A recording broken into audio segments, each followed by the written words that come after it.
कोई अगर कहे कि क्या है कोविड नियम, तो जनाब हम कहेंगे कोविड नियम एक बहुत कड़क नियम है। कोविड नियम एक अलग नियम है, एक ऐसा नियम है जो अलग अलग लोगों के संपर्क में आने के बाद अलग अलग तरह से काम करता है। ठीक वैसा ही जैसे कंप्यूटर मानव के दिशा निर्देशों के हिसाब से काम किया करता है। कोविड नियम की बात इसलिए कर रहे हैं क्योंकि बिहार के पूर्व सांसद पप्पू यादव को कोविड नियम के उल्लंघन करने के जुर्म में गिरफ्तार कर लिया गया। इस बात पर चर्चा करेंगे, लेकिन उससे पहले ये सुनिए पप्पू यादव का बेटा अपने पिता की गिरफ्तारी के बाद क्या कह रहा है। हम लोगों ने बोलते थे आ जाइए, आप वापस आ जाइए, ठीक नहीं है, रिस्की है, सही नहीं रहेगा, मगर उनका एक ही कहना था हमेशा कि बिहार के लोगों को मेरी ज़रूरत है। सही बात है, अपने घर में आराम से बैठना किसको अच्छा नहीं लगता है, लेकिन क्या करें, आदत से मजबूर आदमी लोगों की मदद करने निकल ही जाते हैं। खैर, घर वाले समझा रहे थे कि मत जाओ, लेकिन पप्पू यादव नहीं माने। पप्पू यादव अगर कोविड के नियमों का उल्लंघन कर रहे थे तो बंगाल में क्या हो रहा था, क्यों वहां पर कोविड नियम का उल्लंघन नहीं हो रहा था। ममता दीदी भी तो कोविड के नियम का उल्लंघन कर रही थी, बाकी सारे लोग तो घर के थे, उनकी बात हम कर ही नहीं सकते हैं। हो सकता है कि अगर ममता दीदी ऐसे सरकारी पैसों की खरीदी हुई एम्बुलेंस से बालू ढोने की टाइप चीजों का पर्दाफाश करती तो हो सकता था कि ममता दीदी को गिरफ्तार कर लिया जा सकता था। वैसे शाम होते पप्पू यादव को छोड़ दिया गया, लेकिन फिर से 32 साल पुराने मामले का हवाला देकर गिरफ्तार कर लिया गया और 15 दिन की न्यायिक हिरासत में भेज दिया गया। पप्पू यादव के समर्थक भी कोविड नियम का उल्लंघन करने लगे और इकट्ठा होकर पप्पू यादव की रिहाई की मांग करने लगे। पप्पू यादव के खिलाफ ना तो कोविड नियम के उल्लंघन का मामला समझ में आ रहा है और ना ही 32 साल पहले का मामला। अगर पप्पू यादव कोविड नियम का उल्लंघन कर रहे थे तो बंगाल में सभी नेता क्या कर रहे थे, ये बड़ा सवाल है। पप्पू यादव का गुनाह क्या था? पप्पू यादव का गुनाह इतना था कि वो जनता की मदद कर रहे थे। एक बात बताइए, इलाज और एम्बुलेंस के अभाव में यूपी के मेरठ में रिक्शे पर घंटों इलाज के लिए एक महिला तड़पती रही और महिला ने आखिर में रिक्शे में दम तोड़ दिया। यूपी के मथुरा में अस्पताल के इमरजेंसी गेट पर 3 घंटे इलाज को तड़पती महिला, उत्तर प्रदेश में ही नहीं बल्कि बिहार, मध्य प्रदेश और छत्तीसगढ़ में भी एम्बुलेंस ना मिलने का मामला कई बार सामने आ चुका है।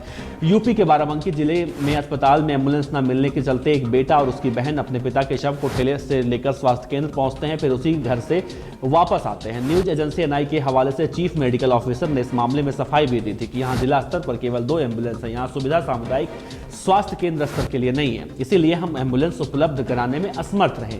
यूपी के जौनपुर की यह तस्वीर तो आपको याद ही होगी, जब कोरोना की वजह से पत्नी की मौत के बाद कंधा देने कोई नहीं आया तो साइकिल पर कुछ ऐसे शव लेकर ये बुजुर्ग पति मजबूरी में निकला। ऐसी और कई तस्वीरें हैं जो ये बताने के लिए काफी हैं। अगर एम्बुलेंस होता तो ऐसी तस्वीरें नहीं दिखाई देती।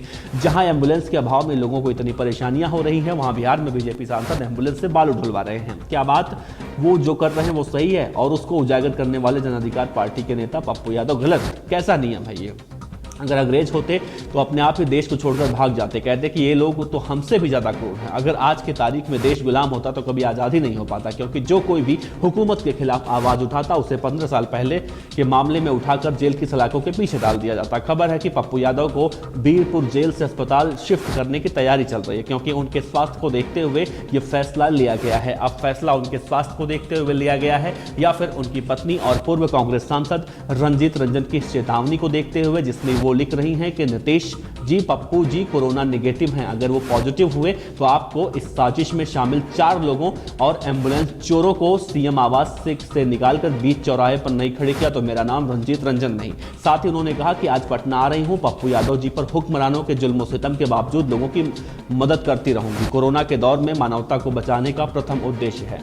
प्रेस से संवाद कर सरकार को आज बेनकाब करूंगी। मतलब पप्पू यादव जो मदद जनता की कर रहे थे, अब उनकी पत्नी रंजीत रंजन करेंगी। लोकतंत्र में धमकी का कोई स्थान नहीं है। एक चुने हुए मुख्यमंत्री को खुलेआम धमकी देना, वो भी एक जिम्मेदार पूर्व जनप्रतिनिधि द्वारा कही गई बातें उचित नहीं है। कानून है, कानून का सहारा लीजिए। अगर गलत हुआ है तो कानून अपना काम करेगा, लेकिन क्या हो जब कानून खुद गलत करे? क्योंकि जहां पर पूरा देश एम्बुलेंस के लिए परेशान है और एम्बुलेंस बालू ढो रहे हैं, तो उससे उजागर करना कहां से गलत होता है? 32 साल पहले के जिस मामले में पप्पू यादव को अंदर किया गया, उससे जुड़ी एक चौंकाने वाली खबर है। खबर फिल्मी है लेकिन सच है। दैनिक भास्कर की एक रिपोर्ट के मुताबिक 32 साल पुराने जिन 2 व्यक्तियों के अपहरण कांड में जाप सुप्रीमो पूर्व सांसद पप्पू यादव गिरफ्तार किए गए, वारंट की अवधि में उन्हीं में से एक की बेटी की शादी में दूल्हे पक्ष की तरफ से 17 फरवरी को चीफ गेस्ट बने थे।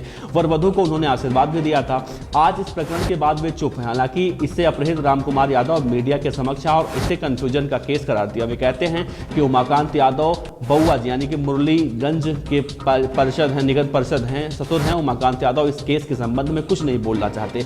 2 दिनों से जब यह प्रकरण तेज हुआ तो किसी भी मीडिया कर्मी से बातचीत करना नहीं चाह रहे हैं। पप्पू यादव भले ही ट्विटर पर ट्रेंड कर रहे हैं, लेकिन लोग उनके रिहा करने की मांग कर रहे हैं, लेकिन बीजेपी के खिलाफ हमेशा बोलने वाला बिहार का विपक्ष इस मामले में कुछ नहीं बोल रहा है।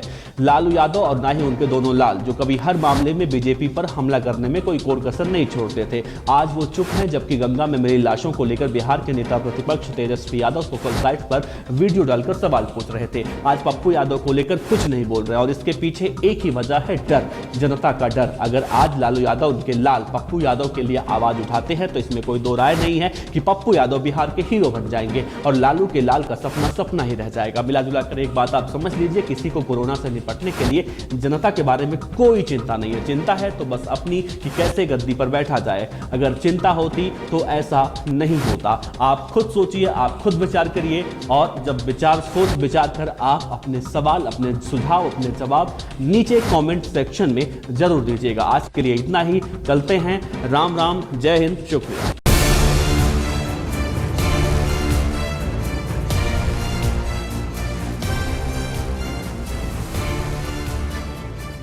खबर अच्छी लगी हो तो लाइक कीजिए, सब्सक्राइब कीजिए, साथ ही बेल आइकन का बटन दबाइए पीडीएफ न्यूज की खबरें सबसे पहले देखने के लिए।